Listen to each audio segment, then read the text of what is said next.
Buenas, mi nombre es Juan Cabrera y yo les voy a hablar sobre el capítulo 6 y 7 del libro de Economía y Psicología de Campos.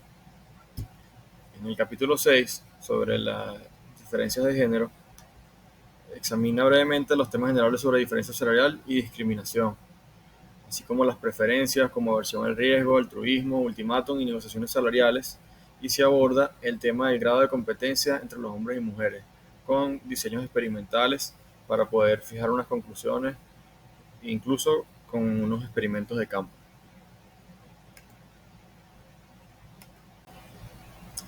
Bueno, uno de los puntos a tratar para analizar este tema es el tema del papel de la cultura y los estereotipos. Uno de los estudios o investigaciones que se realizó sobre este tema la realizó Claude Steele.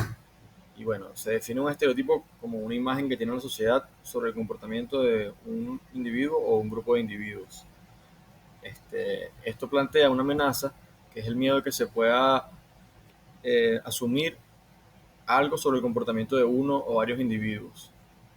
Hay un caso emblemático que nos trae Campos a colación, que es el descrito por Carla Hoff y Priyanka Pandey sobre los jóvenes de la India y su relación con el sistema de castas, ya que mediante el apellido en la India se puede identificar si una persona es pertenecer a una casta de clase baja o alta. Y los investigadores revelan que al no decir la casta de la persona, eh, los jóvenes muestran unas habilidades cognitivas similares, pero cuando se hace público, se hace conocido en el estudio la casta de cada persona, los jóvenes de la casta de clase baja tuvieron un desempeño 23% menor que el de los jóvenes de la clase alta. Esto quiere decir para Campos que el estereotipo se vuelve una profecía autocumplida. Es decir, no es que la persona cause el estereotipo, sino que precisamente el estereotipo causa que la persona, en este caso los jóvenes de la India, realicen menos esfuerzo. Bueno, después de esto, Campos nos muestra estudios como el de Holt y Lowry, donde se busca analizar las preferencias del individuo, o bueno, en este caso, eh, la aversión al riesgo o a la competencia que puede tener un individuo para entender entonces la diferencia que puede haber entre hombres y mujeres y qué son estas causas de las brechas salariales que existen, ¿no? Entonces, el estudio de Holt y Lowry eh, plantea un juego donde la idea del juego es que al principio no se prefiere el pago incierto y después en algún otro momento sí se prefiera. Entonces, en este juego, si el individuo nunca prefiere el pago incierto, esto demuestra que tiene mucha aversión al riesgo. Y, evidentemente, pasa lo contrario también. Si siempre prefiere el pago incierto, es amante del riesgo. Este, bueno, lo que nos dice Campos es que estos estudios no son concluyentes para saber si la diferencia es debida a factores biológicos y sociales, pero continúa presentando otros experimentos y estudios para profundizar sobre este tema.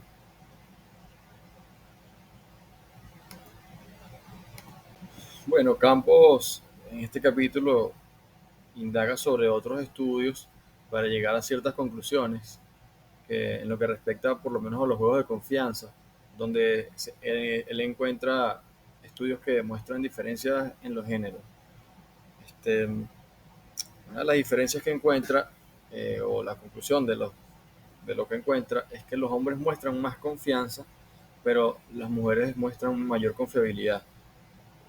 Y las mujeres reciprocan más que los hombres y son más sensibles que ellos a los aspectos de belleza. También, en, de estos son diferentes estudios de lo que estoy hablando, Campos observa que la gente atractiva gana más dinero si no se saben las contribuciones individuales, pero esta relación puede cambiar inversamente cuando sí se conocen las contribuciones. Esto se debe a que los participantes tienden a confiar más de una persona atractiva en promedio.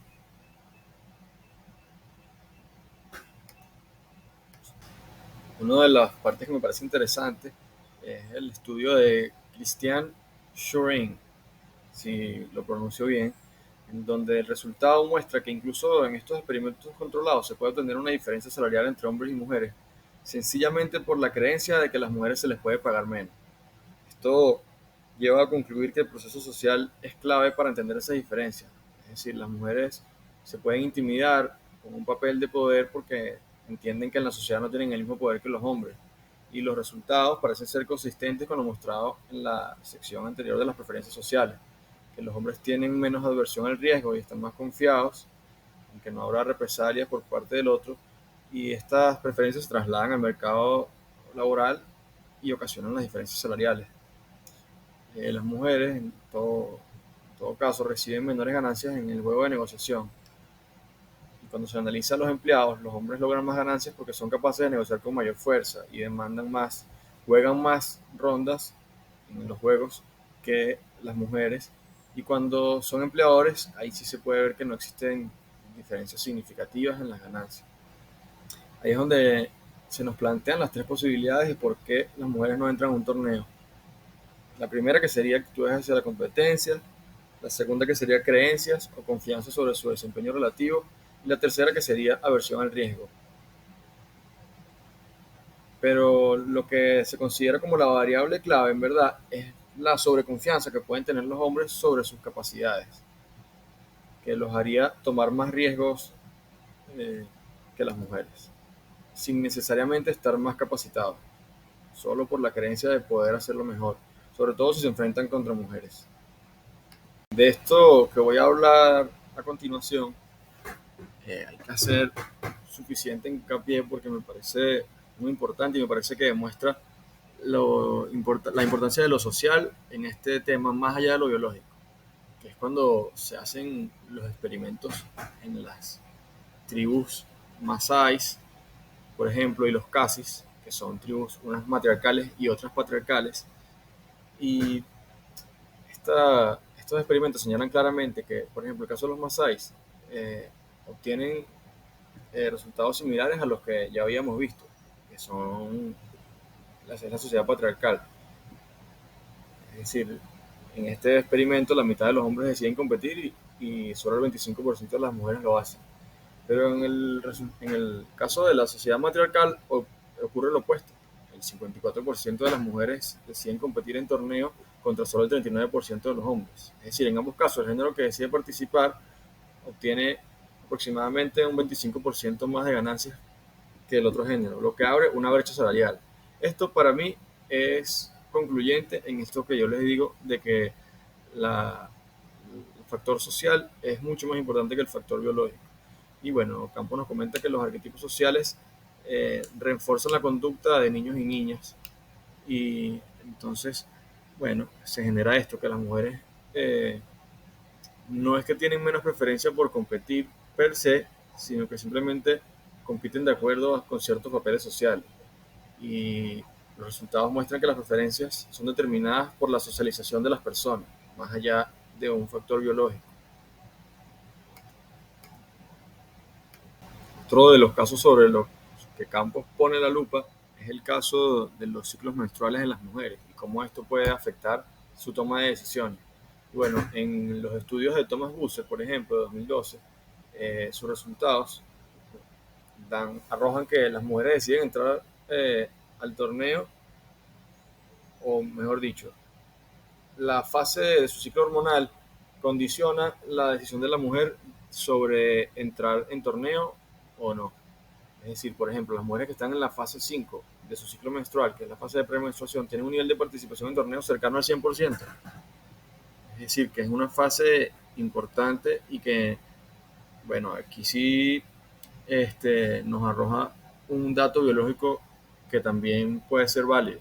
Es decir, nada es 100% de una forma o de otra, son una mezcla de factores, y este es un factor muy importante que quizás cualquier otra persona hubiera podido dejar por alto. Esto, esto nos muestra los resultados de esta investigación, que la participación en torneos se vuelve más equitativa entre géneros una vez que la persona tiene mayor edad, ya que las mujeres dejan de tener estas variaciones en su ciclo menstrual. Bueno, también se analiza qué hacer ante esto, ¿no? ¿Cuáles podrían ser las intervenciones de política pública que reduzcan estas brechas salariales? ¿Qué se puede hacer sabiendo estos resultados? Sabiendo que las mujeres están decidiendo no competir en los torneos, aunque sean igual de productivas que los hombres. Entonces se plantean varias opciones, por ejemplo, tener cuotas mínimas de participación de mujer. Eh, Otra de las cosas que se plantea es que, o mejor dicho, algo que se plantea sobre esto que acabo de comentar, es que las cuotas pueden elevar la equidad sin disminuir la eficiencia de una asignación, ya que las mujeres, al saberse que pueden obtener ese lugar importante, pueden elevar su productividad y esto mejora la eficiencia de la empresa, por decirlo en un caso posible o hipotético. Un estudio de varios investigadores, Niederli, Sigal y Bester, en el 2012, realizan un análisis que encuentra que no observan pérdidas de la eficiencia, como les estoy comentando, por la imposición de la cuota. Se debe a que las mujeres de productividad alta entran a torneos más frecuentemente y las consecuencias positivas, o sea, esto trae consecuencias positivas, es lo que nos quiere decir. Y esto se logra con cambios generacionales de estos arquetipos o sesgos por conformidad de los que venimos hablando. Y el que haya mujeres en ciertos puestos puede atraer a otras igual o más capacitadas a competir en torneos y a tomar estos riesgos.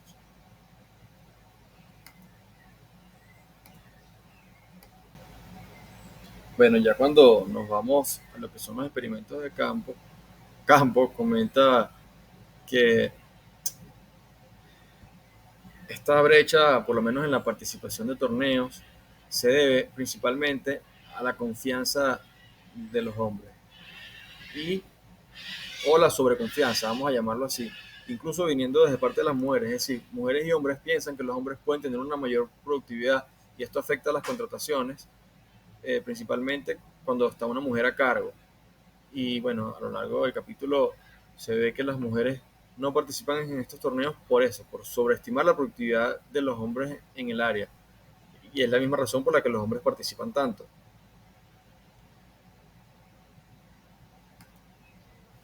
O sea, el capítulo 7 y final del libro, antes de las conclusiones, que es la deshonestidad y la corrupción. Bueno, se nos hace al principio un breve análisis de dónde son los países que se encuentran mayor niveles de corrupción y bueno, nos muestra que los países que tienen un PIB más alto muestran menor corrupción y bueno, viceversa, los países con menor desarrollo son los que muestran un mayor nivel de corrupción. Eh, Campos nos comenta que si la corrupción fomenta que algunos individuos o empresas obtengan beneficios de ciertas políticas cuando no son los mejores en lo que hacen, los resultados de la eficiencia y la equidad económica son peores de lo que podrían ser si no hubiera corrupción, por supuesto. Y nos comenta, y cito aquí, la cultura es endógena al funcionamiento institucional. Lo que nos dice es que si bien corrupción y deshonestidad son respuestas culturales, las instituciones determinan esa cultura, lo cual a su vez determina el grado de corrupción y deshonestidad de un país. Asimismo nos dice que están relacionados con temas que tienen que ver con los capítulos anteriores, como los de cultura y normas sociales, nivel de reciprocidad, el grado de castigo altruista y confianza, entre otros. Nos dice, mayor grado de castigo altruista, mayor la disposición de castigar esas conductas, mayor confianza, menor necesidad de usar la corrupción, lo que nos dice que esas normas sociales determinan la actuación de una sociedad, lo cual a su vez también determina los actos de corrupción, lo que termina por afectar evidentemente el desarrollo económico. Nos dice lo siguiente, un individuo es más propenso a cometer un acto corrupto o deshonesto si la probabilidad de detección es menor, si el costo del castigo baja o el monto de la infracción aumenta, es decir, el beneficio por cometer la acción. Entonces, cada vez que realizamos un acto deshonesto o corrupto, podemos evaluar su probabilidad con un modelo matemático que nos enseña con estas variables. Por otro lado, el Homo sapiens piensa en ese modelo también, pero también lo asocia a las normas sociales imperantes. Es decir, no solamente los beneficios que pueda obtener, el castigo que pueda tener de cárcel, por decirlo así, sino también el costo social, o sea, la moralidad de la persona y cómo esta persona es vista dentro de la sociedad. Simplemente por pensar que su imagen puede estar puesta en riesgo, es muy probable que la persona no robe, no cometa el acto corrupto, eh, y esto sin tomar en cuenta los variables anteriores. Entonces nos comenta que en la psicología se usa un concepto, lo que llaman la teoría del concepto individual, que nos, a los individuos nos importa cómo nos ven los demás, pero también eh, lo que nosotros pensamos de nosotros mismos, es decir, no solamente la imagen que se envía, porque incluso actos que de repente no vayan a tener una consecuencia, como comerse un semáforo o algo así, donde la probabilidad de detección es nula, eh, la misma persona sabe que es un acto deshonesto debido a las normas sociales y puede decidir no hacerlo. Muy interesante es, por ejemplo, el papel del dinero real. En los estudios que se hacen en este capítulo para determinar porcentajes de corrupción en los grupos estudiados, donde por ejemplo en diferentes grupos que usan algunos dinero ficticio y algunos dinero real, los grupos que usan el dinero ficticio, o que, donde el material que usan como divisa, como método de ganancia, eh, se termina triturando o no es una, una divisa real, eh, eleva en 6 veces prácticamente el porcentaje de corrupción. Eh, Esto, según nos dice Campos, nos dice que, bueno, lo que acabo de decir yo, utilizar dinero ficticio eleva la deshonestidad. Y esto a él le parece preocupante, ya que, bueno, hoy en día, donde la mayoría de las transacciones que nosotros hacemos no implican dinero real tangible, sino que se hacen mediante una tarjeta de crédito o una transferencia bancaria, esto podría hacer que la persona tome esto de la misma manera que los sujetos de las investigaciones, donde no se ve como dinero real y cometer una estafa o un acto deshonesto o corrupto sea más digerible para la persona en su tema moral y social.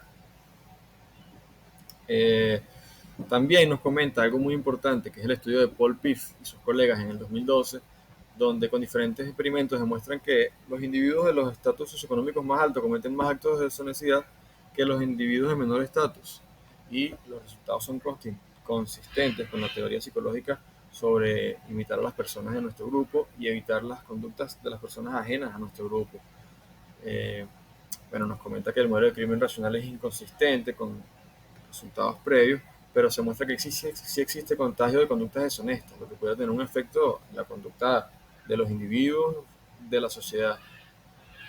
Resumiendo, nos dice que estos trabajos muestran que el trabajador reacciona a incentivos monetarios, pero también reacciona a normas sociales, que es la parte, pienso yo, más importante del capítulo, ya que, bueno, me parece más lógico entender que el trabajador o el individuo reaccione a incentivos monetarios, pero la parte en la que influyen las normas sociales es importante. Y bueno, estas normas dependen, según lo que nos dice el capítulo, de cómo se trata al trabajador, el respeto que se le tiene y la forma en que éste es remunerado. Ya que si un trabajador no se está viendo tomado en cuenta o valorado, es más factible que tome actitudes deshonestas o corruptas, que robe a la compañía o cualquier actitud de esta índole.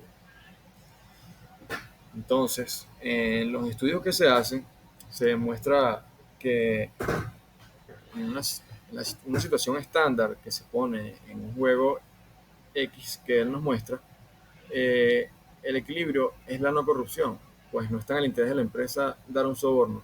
Pero sin embargo, cuando el ciudadano sabe que el oficial puede reciprocar, es decir, puede aceptar el soborno, habrá resultados para que se dé el soborno y lo acepte. Es decir, lo que él nos dice es esto: el Homo economicus no otorga mordidas o sobornos, ni tampoco las rechaza si son ofrecidas. En cambio, el Homo sapiens sabe que los individuos son propensos a reciprocar, es decir, que si se le ofrece el dinero, el otro, la otra parte puede estar de acuerdo con lo que diríamos informalmente el chanchullo. Los investigadores encuentran que eh,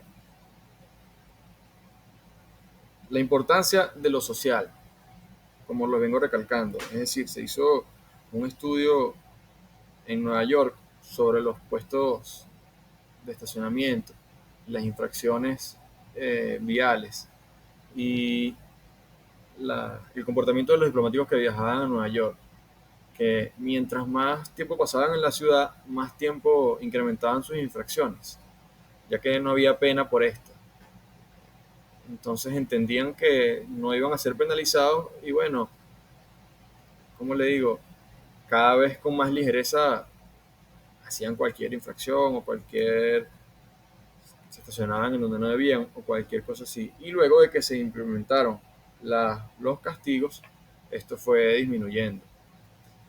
Es decir, el resumen y lo importante de esto, como les vengo diciendo, aumentar la probabilidad de detección evidentemente es muy importante para reducir la corrupción y la deshonestidad, pero no la puede eliminar por completo. Y se requieren utilizar motivaciones intrínsecas para disminuirla aún más, que ya esto va más ligado a lo social.